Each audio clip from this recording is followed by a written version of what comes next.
for inviting me to be here. It's a pleasure to come to the university for me. All the time when I go to different countries, I like to be with the new blood, and really I enjoy to get with the university, with the student, and all these things.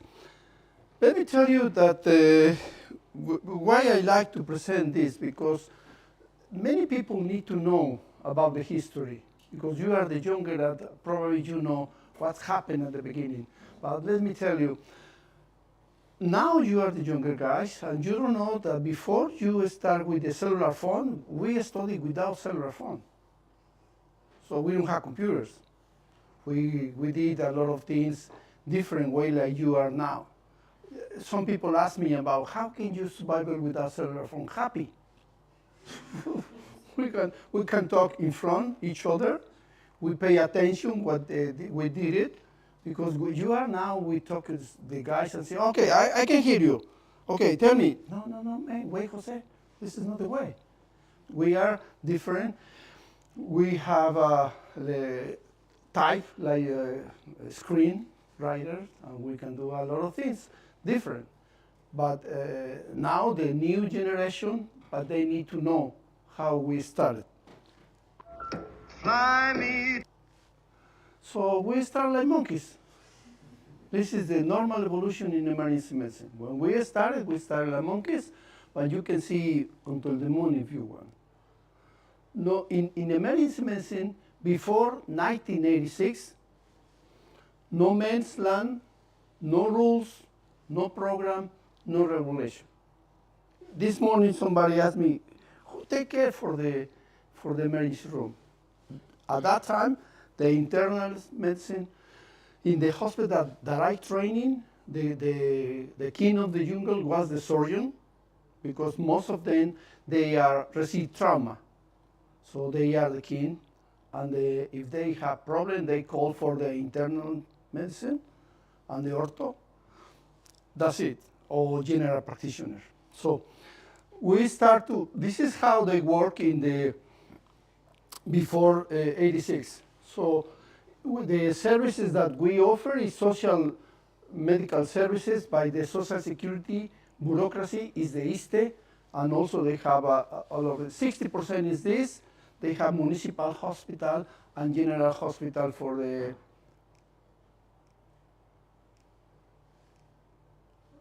no, it's no working. Okay, we have 20% municipal and general hospital for the states, private hospital 10%, and at that time 10% they don't have anything. So in the rural areas they receive, but this is why I talk with Dr. Ovidiu that when you finish the career in Mexico, you need to go 1 year for social service for the rural areas, for the mountains, to give care for the people, poor people over there. The pre-hospital care was basic, and also they have volunteers with the Red Cross at that time. And in Mexico City, we have the Escuadrón de Rescate and Urgencias Médicas, is the police pre-hospital care they offer for the people, because Mexico is the capital, but also Mexico is the country. So, but in Mexico City, we have Escuadrón de Rescate and Urgencias Médicas, and they offer the public care, and it's free for that. At that time, we have more than 60 numbers for the emergency situation. So you call for the call center, and you wait in 1 hour, nobody answers for you. I don't care about that. You waiting, and you don't have result for that. After this, everybody in the ER speak different language. No, doesn't understand each other. So because the internists come to do something, but the surgeon say something, and everybody speak different language. The big change start in '96. I am part of the first generation in emergency medicine in Mexico and Latin America. So we are part of this, and we start to change a lot of things. In March, we start 25 people. We are the pioneers, 25 guys, and only finished 15, because the other one was on the way. They change for other specialty, or they gone. And this is, excuse me, this is the hospital. for the Servicios Médicos del Departamento del Distrito Federal. DF Hospital, General Hospital, the name is Valbuena. This is the headquarters for the basic when we started. This is the first generation, and we have two women that they are the first two women specialized in emergency medicine. One is the blue, this woman in blue, and Mayela Naranjo Gutierrez, and the other was Isabel Lopez. They are the first two women in Latin America was emergency physician. This is the pioneer of this. Believe me or not, I am one of these guys. Probably your wife or your husband give the pardon, but the time now. The time they give you the result. So, and then after 86, start now not only with basic paramedics, they start to advanced paramedics. We start to teaching courses for these paramedics, and we have sponsored by the University of Medicine, and start to make congress and courses about the paramedics to the pre-hospital care. And also they start to give a intensive unit, mobile intensive unit, and also we start with only one number. At that time, in 92, we started with one number only, 080, and in the one county, Benito Juarez is one of the county into the city, and we have only one number. But actually we have only one national number, 911, and we call for all these things, and depend what is the problem that you had. But it's no systematization like the SAMU in Paris or in Washington or any other part of the United States. But we have already, and we have better result with the response of this.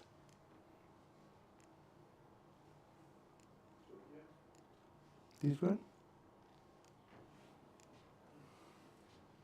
The emergency care that we offer is, we have for adults and for the children.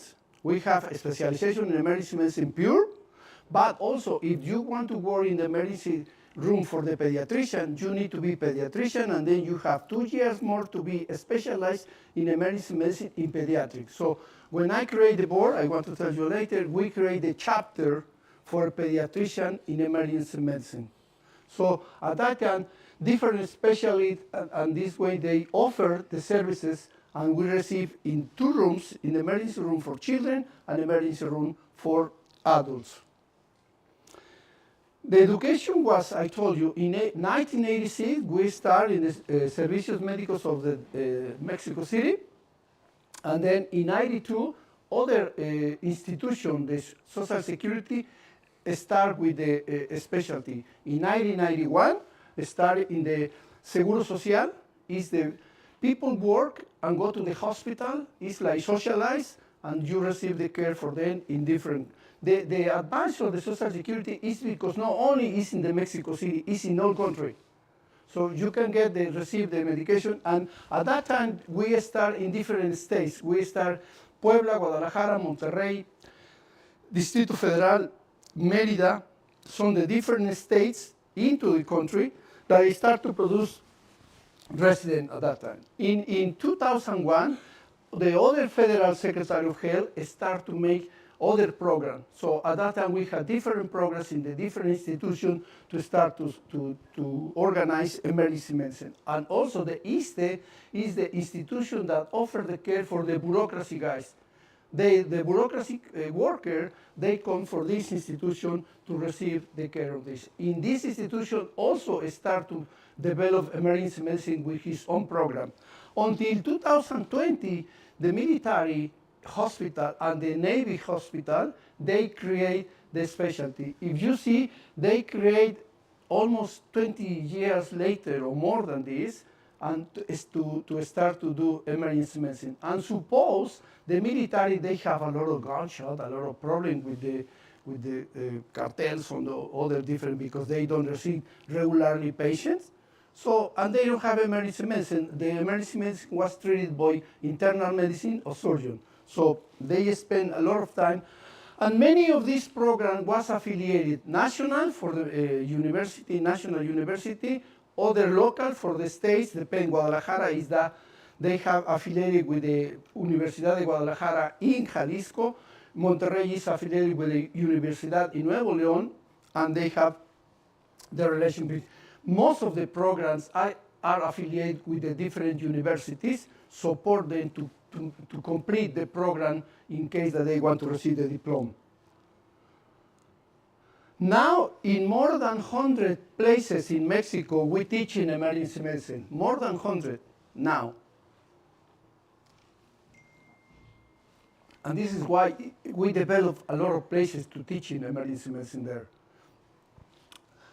So you have in the north, you have different places, in the center of the country, and also in the south. Also in Cancun, they developed, everybody knows Cancun is a resort, but not only is resort, now it's the city, because a lot of workers, the people work in the hotels, they have now different hospitals, and they have now different institutions that offer the emergency care for the different people. And also, the teaching faculty in emergency medicine, they need to be in charge. Why? Because if you want to be cardiology, who want to teach you cardiology? The cardiologist. If you want to be a surgeon, who want to teach you surgery? The surgeon. So why they want to be in charge if they are not specialized in emergency medicine? This is my fight. I fight for 38 years with different people, with different situations in different countries, because I to defend my specialty that I did, because take time to do that.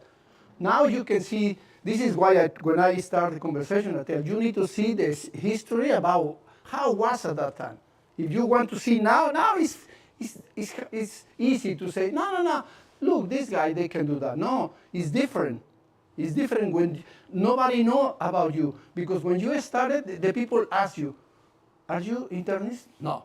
Are you surgeon? No. What are you doing? I am an emergency physician.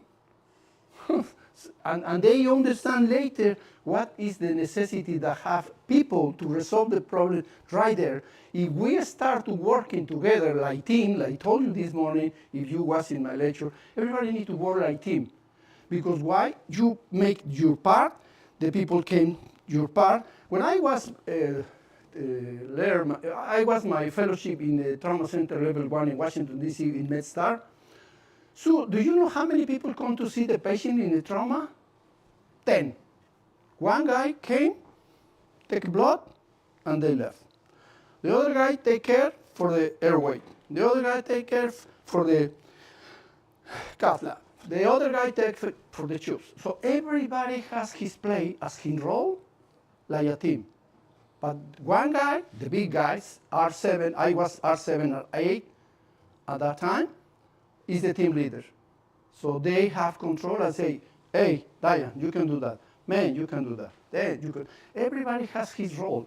When you learn that everybody has his role, you advance too much and offer better care for the patient, and you save a lot of lives.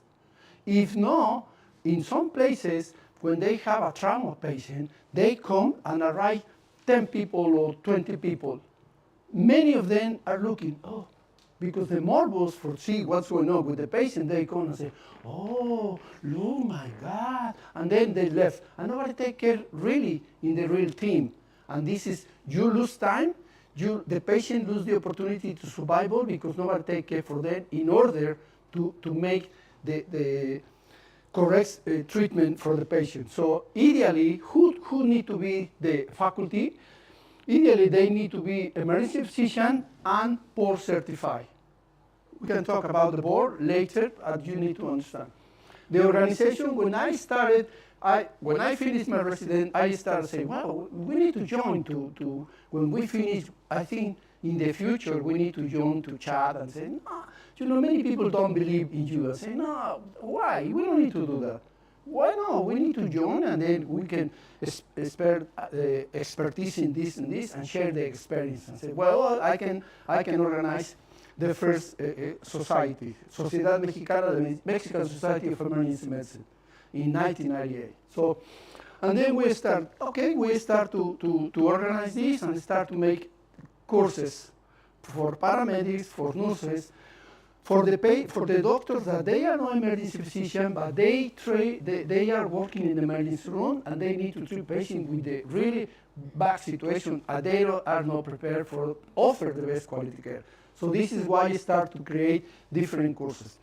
And then after that, say, well, we are now the specialization, we have more doctors, emergency physicians, so we need to make standards to increase the quality care of the doctors. So why? We start to create the board. So after you finish, in Mexico, we make 3 years for emergency medicine, and after, when you finish the medical school, you present the national test, and you are a doctor. And then you present one national test exam. In the last year, they present 50,000 people to be specialized. Only 12% pass the test, and the other was EGP. So only 300 or 350 people will be emergency physician. So if you see, not too much people can be emergency physician. So this is why when they finish, they'll say, okay, now you are emergency physician, but you need to be qualified to be better and better. How you can do that? Okay, you present the board, like the United States. The United States, they had the board, American board. So we have now, in that time, we create the board, and then when you finish, you can present the board exam, and you are available to work. And we changed the law because we went to the Secretary of Health and said, look, this is the situation. If the doctors, they don't still study and training, the quality that they want to offer is not the same. So we want to create the board, and every 5 years, if you pass the board, you are available to work 5 years. And then you can make points, continual medical education, 300 points to be recertified. But in that way, you are in continual medical education and you are in the top of the rest of the doctors, because this is very important. And then, when I went to the States, I focalized my attention because the principal cause that people dead in Mexico, in the United States too, is the cardiovascular problem, is one, the first, and the second one is the trauma. So this is why I created in 1997 the Committee for Trauma and Cardiac Care and focalized the courses that I started teaching about two, and I named it Mexico because later I want to tell you why. I named it Mexico 1 and Mexico 2. 20 hours for practice, theoretical practicals and I started teaching only cardiology, emergencies, and trauma care. And then, obviously, in any country, in any society, make groups. They start in the other institution, they finish his program and say, we don't want to be part of the Mexican society in emergency medicine. We want to create our own society. So they create his association because they are for other institutions. But at that time, I was the professor for them. And I said, well, you can help us to do that. Yeah, you can do it. I don't want to be only control for the one society. We can make different societies. So, and then they create the other one, and then I create the top, the cream of the cream. So who will be in the academy, the top? You are emergency physician, you are board certified, so what is the next step? The academy. The guys that they have the high standards to be the best. So this is why I create the Mexican Academy, and then I go to the government and say, look, we need to do this. We start to change the law, we start to change the regulation, federal regulation, and it's not easy, believe me. You understand because you are smart, but when you talk with the politician, it's bullshit, it's nothing, it's nothing. Let me tell you, I spent 2 years fighting with them to show them that they need to use the seatbelt obligatory. I went to the Congress and said, look, this is the number that the people die because they don't use the seatbelt. I said, no. And you know how you can push too much for them? go to the media. When you go to the media and you have friends in the media, they invite me to the media, the national media, and start to talk about it. What is the benefit if the people is really in the good training in emergency medicine? How do we need use the seat belts? Now everybody see, oh, the seat belt is normal, and if you don't put it, the car starts being. But at that time, do you know what? We have Volkswagen, the Bochitos, you know, the Bochitos, Volkswagen, German. So the taxi driver, they put like that because they want to cheat him for the police. At one of the times when I bring Champion to Mexico, Champion was the, raise your hand who knows about Howard Champion. Sorry, my friend, this is your problem. Howard Champion was the guy that developed the trauma score. One of the times at the beginning, I invite him to come. He is British, and say, you need to come, Howard, to teach how you develop the trauma score. One of the times, we bring him to come to Mexico, and at that time, this guy start to tell the driver taxi, why you don't use it? No, I use it, but they don't fix it. So, and they show, at that time, you don't know probably, you probably remember, how you give your lecture with the slides. Do you remember? The slides you put in the carousel, they put the slides, you remember? They put the slides, only was in black and white, no colors. When we started to change it, rotation, the colors, and start blue and white, man, it's like the heaven, like the club. So when you start to make slides with the computer, it's amazing. In that time, we showed the driver, if you don't use the seatbelt, how you look? And they have a lot of trauma because the trauma center, they have a lot of patients to do that. So this is why they start to do that. After this, in not many countries, they have an organization in emergency medicine. This is why we create the World Organization in Emergency Medicine and invite different countries come to Mexico to teach what is the experience that they have and how we can work together, be stronger, and be better for emergency situation.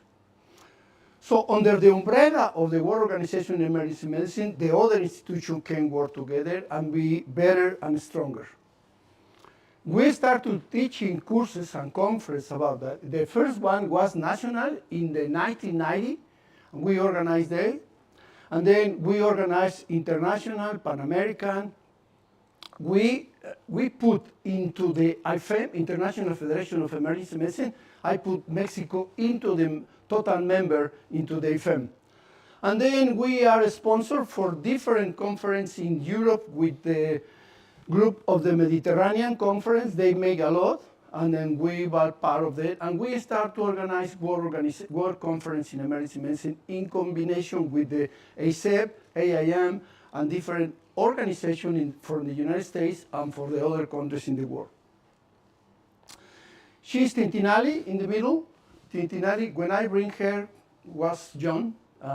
She really support us to develop emergency medicine. She was happy about that. All of them are professors in different parts, California, Houston, Dallas, and participate with us in the first conference that we organized.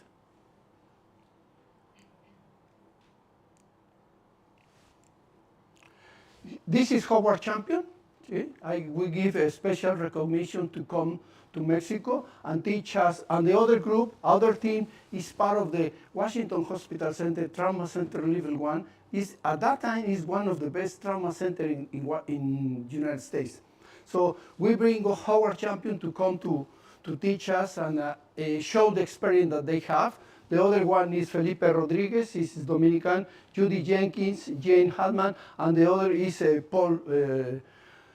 Paul, they are trauma surgeons in the United States in the trauma center. But also when I came to make my fellowship with them, I start to make trauma surgeon plus emergency physician work together to make the best team. This guy is Richard Agababian. At that time, he was the president of the American College of Emergency Physicians, and we put all the paper to be part of the total member for the IFEM. So, and then in 1992, I created the board. I told you about the board. In 1992, this is the symbol of the board, and because it's dynamic, no? And then when I left to the United States, you know, the Mexican guy said, we need to put something Mexican because this is something else. Okay, guy.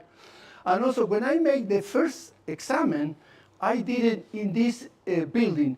This building was the first medical school created in 1574 and represent the symbol of the medicine in Mexico and Latin America. This is why the symbol of this, we make the first board exam in Mexico, in the historical place, because I think at that time, the thing that we are doing will be historical in the future, because we are the first one, and we need to do a lot of changes.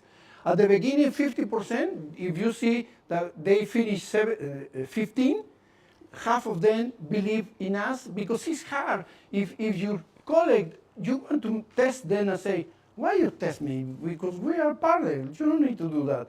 So you know what? If you don't want to be conflict, you make the test, finish the exam, close the envelope, send for the university, and the university take care for the result. You don't be involved in nothing, because if not, they want to tell you a lot of things, not really good things. So you don't need to involve to do that. So we start to do that and send for the university to do that. Until today, we are doing 42 board exams, and we have more than 70,000 doctors, emergency physicians, and 48%, 45%, they are board certified. And also, I told you that we create the special chapter for the emergency medicine and pediatrician to be board certified in pediatrics. This is part of the team when we examine the professor. We are the professor, and we examine the students, and they come for the university. One of the universities support us because we need a special place for simulation, and we don't have it. And then go to the university, they have simulation, and we can do. The first day is theoretical. If they have 300 questions, if they pass the test, we send it in the afternoon, we send it WhatsApp or email or whatever, we send it, and if they pass the test, it's available to present the practical exam the next day. This year, only this year, we examined 1,050 people right there. And then we have two tests. One start in March and the other one in July. And we examined 17 people right there. 70 was pediatrician. And at that time when we started, I told you that we start create our courses. We create our own books. Manual de Cuidados Básicos de Reanimación to Save Lives. We start to create our own books. Was rustic, not really good quality, but we start with own things, but Mexican things. We don't need to follow the rules for somebody. One of the things you need to know is very important. The knowledge is international. The knowledge, they don't have property. So if you are good, if you want to develop, you can do it. Probably other people in the other side of the world, they are doing the same. Now you can share the knowledge everywhere because it's easy, the communication. But in 86, it's not easy, the communication. So we start to create our own courses and was affiliated with the Mexican board at the university. And then create, at that time, we used CDs. Now you don't use any more CDs, right? In 89, when we start to teaching, we have the first maniquí. At that time, nobody used the maniquí. It was surprised that people start to use maniquí in 89. I don't know here if you use maniquí in 89. But it's unusual that you teach them with the maniquís. So we start to use the maniquís for CPR, basic and advanced, and also we have the head to the intubation, And also, we bring nurses from the United States and doctors from the United States to make together the experience to teach them in different courses in different parts of Mexico. At that time, we don't have society for defend the animals. So we start with animals in the laboratory of the school, medical school, and we went to them and we practiced with the dogs. Crico, tracheo, chest tube, abdominal lavage, veno access, and thoracotomy, because they need to practice to be good when they have thoracotomies for the patient. Because in some patient, in some hospital, we have a lot of staff. So the staff, if you make thoracotomy correctly, you can save 80% of the patient, and the result is really good. So we start with them to use the laboratory for the animals.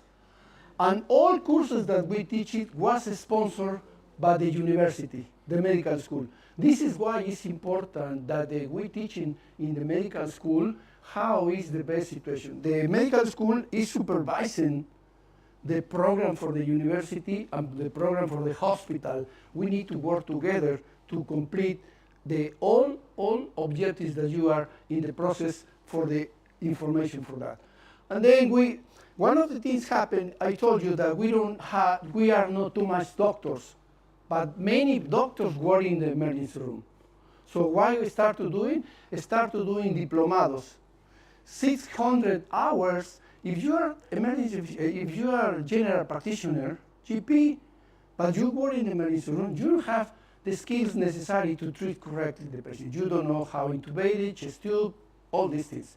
So this is why you start to teach diplomados 600 hours to teach them, and they start to learn more about this. Because at that time, in the emergency room, you can see GP, internal medicine, surgeon, psychiatrists working in the emergency room, see, because they don't have any other place, and they go, oh, no, okay, go ahead, go to the emergency.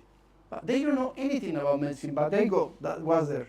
Like Reinas de la Primavera, they see only the patient, okay, they don't know anything, but they work in there, but receive the salary. This is exactly what happened. This is why I start to teach them and create courses for the people. It's not emergency physician, it's not specialization, but need to learn about emergency medicine. We help them to intubate it, and also we take the test before, and then we take a test after, and they made the tesina. If they pass the test and make the tesina, we give the diplomado, and they have available to work in the hospital in emergency room after pass the test. So we have different courses in different situations, and this is why I invite some other professor that they are leader in the United States. Ken Iserson is one of the leaders in Tucson. We invite him to come. And we have Mario Golokowski. Mario Golokowski is one of the trauma surgeons in MedStar in Washington. This guy is Bruce Bush. Bruce Bush, they had two mistakes. One is American, is gringo. But the other one is worse. He was married with a Mexican woman. This is terrible. This is why. Well, this guy, when he finished, he said, oh, I would like to be in contact with the Mexican doctor, and tell his wife. And they start to looking for who is in emergency medicine. So, and they contact me and say, Carlos, I want to do something with Mexico because my wife is Mexican. Okay, good. And he started to come to Mexico in 1901 and 92 and start to put in contact between Mexican society and ASEP. This guy played a big role when established the relation between Mexico and the United States to develop emergency medicine. This guy, I know not many people know about this guy, but this is very quiet, very nice guy.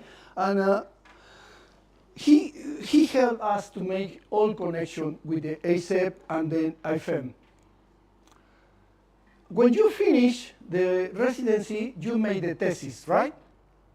So only 3 people is interested in your thesis. Your father, because they don't want to give you more money, okay, quit. Yeah? One. The professor that they want to see his name, oh, my name is okay, I can sign it. And you that you are bored, you can finish. So this is why I create the first jornadas médicas, because you need to show them how did you do. I invite the different places in the country to come to show how did you do for your thesis. If you do this is research, you need to pass all steps. Okay, is ready to your thesis to present. Okay, you can present. So at that time, this is part of my resident team. All of these days, my resident. We bring to Guadalajara, Puebla, Monterrey, Mérida, and different places come to Mexico City, because I live in Mexico City, they need to come, and start to present his thesis. So at that time, this is the first jornadas médicas we organize to show them that the students, the residents, they are doing research about to be specialized. And then we have international participation. I told you before, the first one was in London in '89, and then we spread to Argentina. When we went to Argentina, they don't know anything about emergency medicine. We went to Dominican Republic also, and we went to Costa Rica, Cuba, United States, ASEP, and different conferences in different parts of the world. And then we went in the 2016, we went to Georgia. Georgia started to organize the emergency medicine with Nino. It's not on the picture. And she was the first professor, and invite us for any group, all groups for different countries, to participate in the first conference in Georgia. And then we part of the sponsor for the Lisboa in Mediterranean. And then in Mexico in 2018 was the sede for the ISEM. And we participate in different conferences in USEM. Mexico was participate, and also in Turkey. We participate in Turkey with different leaders in the emergency medicine. They are leaders, but not all of them are emergency physicians. For example, Germany is leader in this situation. She was president for the USEM, but they are not emergency physician, and she doesn't work in emergency room. So this is why I told you, if you are an emergency physician, you need to put really all your energy to defend the emergency medicine, right? This is take a break. This is time to invite you to come to the next conference that we organize for November. All of you have scholarship. Ovidiu want to pay for all scholarship. So if you want to come, and you are welcome to the Guadalajara. Ovidiu is a good guy. So our international participation, at that time, the professor really was our real professor. They published the two books, the Bible and the New Testament. The Bible was Peter Rosen, 3 tomes, right? And the other one was Judy Tintinali. Judy and Peter, obviously the third is mine, the Petit Testament. So I have probably each other, they know each other, but probably they don't have picture like this. This is why it's historical, because they don't have really close friends. But in that time we are in Nice. I was talking with the Peter Rosen, and Judy was there. Judy, come on. And we take this, and this is historical picture. Many Americans told me that they are not really. So they have I told you, the Bible, New Testament, and the Testamentito, the mine. My book. So you need to get it, okay? And then we start to come to Europe. What in Europe they doing? So I met Dr. Deluz. Actually, Herman, I met him in 1989 when I came the first time in London. And at that time, I presented trauma spark on injury, because he was in charge with John and Tesdale. Tesdale is the guy that they run in the trauma, the neurology, the Scala of the Glasgow. He's running the Tesdale. They running the program for the the program. And I met Herman, and we start to create contact with them. And also Dr. from Australia, he developed the emergency medicine there. In 2005, we create the Mexican Academy. So I told you that we need to get the cream of the doctors in emergency medicine to put on top. In the same year, we invite 15 and 16 countries to come to Mexico for the World Congress and start to create the World Organization. One of the things really we did is that we changed the law. We changed the regulation, federal regulation in Mexico, to review patients. For example, if you want to have the first sheet, if you don't create correctly the frontal sheet for emergency room, you will be sued for somebody, the patient, the hospital, whatever. And this start to change the expediente clínico. So we developed the sheet, and we developed the rules into the federal law. How is the minimal thing that you need to write? Because sometimes when you are in on call, you write the note of the emergency room is like this. But when you ask the resident, what did you do? I was very busy. What did you do? Oh, I saw this patient, and all information is in 4 lines. I don't say that they don't see or no, they don't work or no, but everything that you do, you need to write it. Because this is, the expediente is the legal instrument that you want to defend in case that you sue, the patient sue you. So this is legally instrument. So we start to change the law, and we start also, what is the minimal equipment that you need to have in the emergency room, but also in the resuscitation bay. I create the concept of the resuscitation bay, resuscitation area in '86. At that time, nobody knew about the resuscitation bay. Excuse me, nobody, no paper, any paper talk about the resuscitation bay. Later, I learned that some people start to talk about the shock trauma unit. Champion did it, and in Mies in Maryland. But shock trauma unit is not all patients need or is on trauma or in hemorrhagic shock. No, the cardio problem, they need to resuscitation. It's not in shock.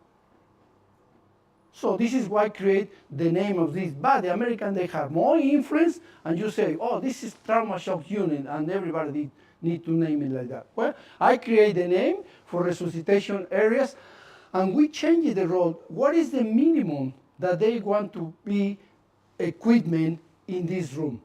Because at that time, if you join with your friend, you can put emergency 24 hours. When you arrive the patient and bring the patient, they don't have anything. So they cheating the people because they want to take the money for them. And this is no good. So this is what, if you want to name it emergency room or emergencies, you need to have minimum this equipment, minimum this doctor, qualified, board certified, and to do that. Because if not, you are cheating the people, and the people die. See, if you see, in the 1986, I created this. Probably you probably remember the Mar 7 and the ventilatory. Now it's in the museums only. Yeah, but at that time, we have already the ventilatory there, Mar 7. So to be ready, because when you have patient, very sick patient, you call for the ventilator guys, the guy say, okay, I need to go for the ventilator. They go for the 7th floor, and you are with the ambu, waiting until he back. And the patient, the quality that you offer for the ventilation is bad, and they suffer the consequence. So we create the area, one suite for the patient very sick. We put there, and we put everything. For example, we change the mentality of the nurses. Why? Because when you say to the nurses, this is the solution, and you say, you need to prepare. If you remember, when they start to do that, they put the solution, they make this for the tubes, and they take a time. They say, you don't need to do that. You open, be ready. Is the time? I need to go? No. So, and take a long time to do that. So this is, you need to be ready. And also, if you want to put the chest tube, So they need to go for the scientists and make receipt to bring the. So all these things, few things, if you change it, you save time and you save life. But it's very important that everything is, now you can see, we start to do the first national forum in emergency system because the pre-hospital care was not really good. Until today, was not really good, but we start to do that. We invite in the two men, the government, they are the congressmen in charge for the health in the federal Congress.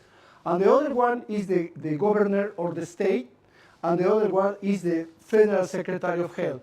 We create this course and invite them to see, look, if we can develop the emergency medical system so you can save 50% of the life because the response that you get it is better. And if you have qualified pre-hospital paramedics and emergency room ready, you want to save 50% of the life according with the papers.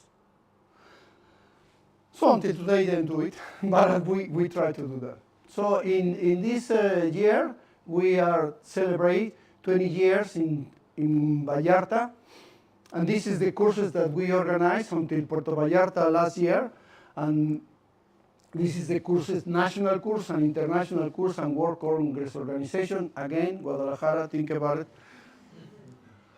And then we start like monkeys, and now we are super emergency physician. So now you can work, we prepare the resident for work every level on the hospital. If you have primary care, middle care, or high standard, you can work because you are ready and prepared to offer the best standards. Everything is changing. In that time when we started in '86, the name of the Mexico City was Mexico Distrito Federal. The politicians, they want to change, all the time they want to say that they did something different, and they change it, and they change it for the Mexico City. That's it. Big changes, you know, but they want to change it. In summary, what we want to do, we guarantee the quality care in emergency medicine.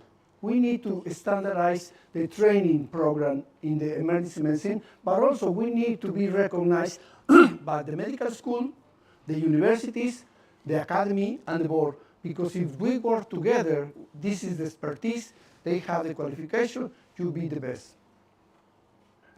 The training program for the resident need to be in charge for the emergency physician board certified. This is part of my team in my resident program that I have. The standard for the curriculum need to establish in the academic hospital, like this one, or the academic hospital that you have. But also one of the things we need to start to work at that time was the pre-hospital care. Now we are much better, but not yet in the standard, high standard to be other one. So until today, now the lead, at that time, here in the desert, we don't have anything, but now we have the leader. The leader of the land is the emergency physician. I told you that we changed the rules, we did the programs, we made the regulation, and we changed a lot of things. And now you can go to the moon if you want, but you need to prepare and training to be the best. And remember, the doctors, the emergency physician is like the wines. Older, better, and expensive. This is my love, my grandchild, and that's it.